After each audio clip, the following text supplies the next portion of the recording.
Hello, America. I'm your favorite anchor, Charles Gray. And I'm the beautiful Patricia Coleman. We're here to bring you the latest news from around the globe. President Nixon sends a letter to Ho Chi Minh urging him to settle the war, while at the same time threatening to resume bombing if peace talks are stalled as late as November 1st. Senator Edward M. Kennedy pleads guilty to leaving the scene of a fatal accident in Chappaquiddick, Massachusetts. A marvelous homecoming for the first astronaut to set foot on the moon today. We have special live footage by our top reporter. But let's cut to Nancy Del Figolo with the Daily Traffic Report. How are you, Nancy? I'm great, Patricia. The traffic in the nation's capital is a bit busy at the moment. 495 is backed up quite a bit, despite rush hour being over. However, it isn't surprising with the events occurring later today. Remember that if you're leaving, to drive carefully and avoid 495 for quick and safe passage. I-65 is packed as well. There's no way you'll make it home to your wife and kids on time if you took 166. Take the alternate route, I-95, to avoid all of this Washington, D.C. traffic. Back to the studio with Charles and Patricia. Thanks, Nancy. Next, we also have our daily weather report with Betty Roberts. Oh, that's Southern Belle. What a treat to have her on our show. She's something, isn't she? How's the divorce going, Betty?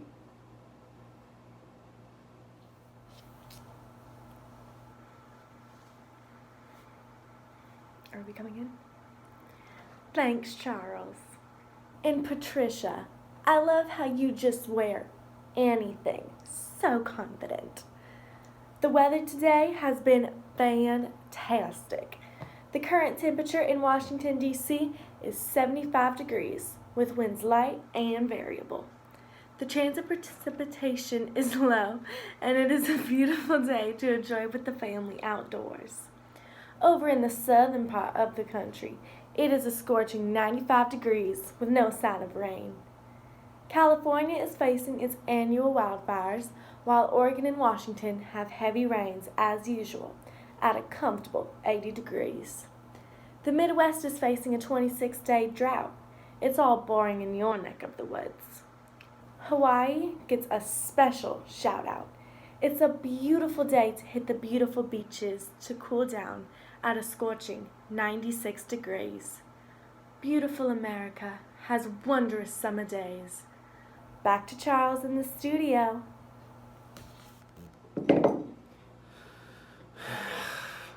Patricia! We're having a broadcast. We need to get it together. Oh, God. Now, back to the main event. Beginning in 1955, the Soviet Union and the United States have been in sort of a race, a space race.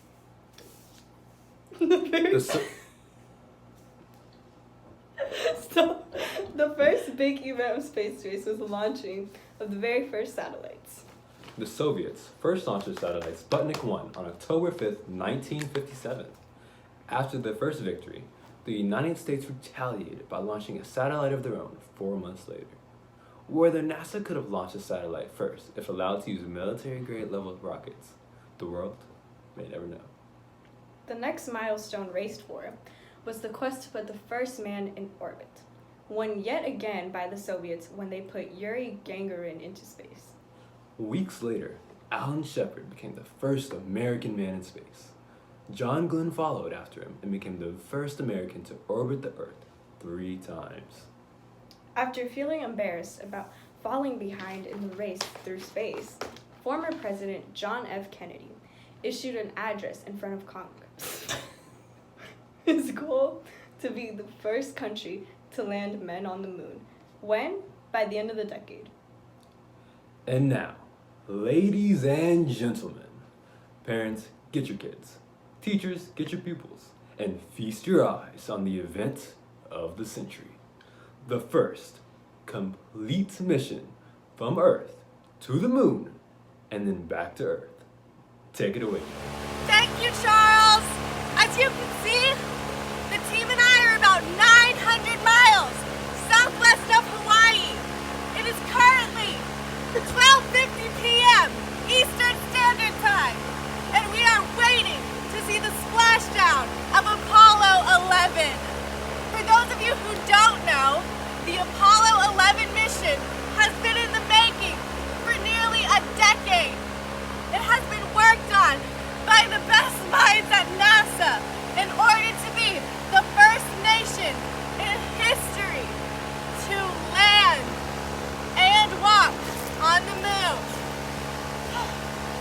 After many, many failures and preparations by astronauts, like experiencing low-gravity situations and testing out spacesuits, the Apollo 11 was finally ready to launch on July 16, 1969. After a 3-day trip to the moon, the 3 astronauts finally landed on the moon and planted our star-spangled banner on the surface. That part, we still have to get them back on the Earth. Now, it's time to welcome our national heroes home. And here they come! We don't have our rocket. It's getting really windy here! We are watching history happen! It's beautiful!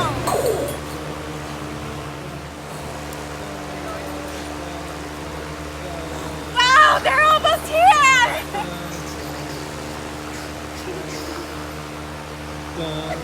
Well, that's incredible. I'll get back to you in a little bit. We have to go check on our national heroes. Back to you in the studio, Patricia and Charles. Well, that is just history in the making, isn't it, Charles? You betcha, Patricia. We'll be right back after this commercial break. Have you ever craved a delicious morning breakfast with little to no time to make? I guess. Do you like wheats that have been sprinkled with sugar? I mean, is that healthy? I've heard that. Then you will love Frosty Oats.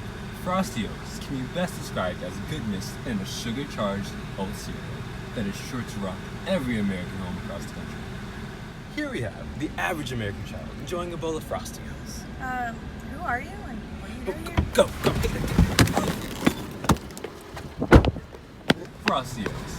Eat them now, or else. I mean, they're okay. Harvey, your birthday's today. You have everything planned out? Is everything going according to plan? Oh my goodness, what is... no, it's horrible. I love coffee. I would die for coffee. I would do anything for coffee. Yet here I am with this. I'm sorry, honey, but it's all we have. It's all we have now. Honestly, dear, I've never had coffee this bad. I mean, if I didn't know any better, I would say this isn't even coffee. Is this just some weird concoction? What is this? Oh, nothing. I'll have good coffee by the time you're home. Hey Betty, how's the home situation going?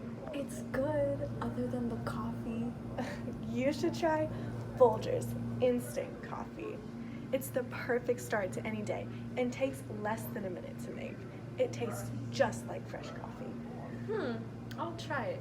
He loves coffee. He'll do anything for coffee. Here, honey, try this. Is it any better than this morning? Just drink it, honey. This is delicious. It's Folgers Instant Coffee, perfect for any time of the day. I sure love Folgers Instant Coffee, available at your nearest grocery store.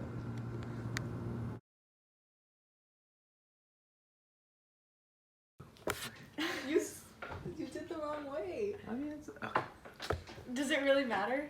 that's what I was saying. And I don't know how to flip it, so You have to stop it and then press flip. No, it's not this is- Snapchat. Guys, listen. Our first blooper. You flipped it again. You actually wanted the. Oh my. Patricia, We're having a broadcast, sweetie. Get it together. Oh, we're live. Now, back to the main event. Beginning in 1955, the Soviet Union and the United States have been in sort of a race, a space race. The first big event of space race was the launching of the very first satellites. The Soviets first launched their satellite, Sputnik 1, on October 5th, 1957. After the first victory. I said it wrong. This is so... Set the computer on the table. Oh, got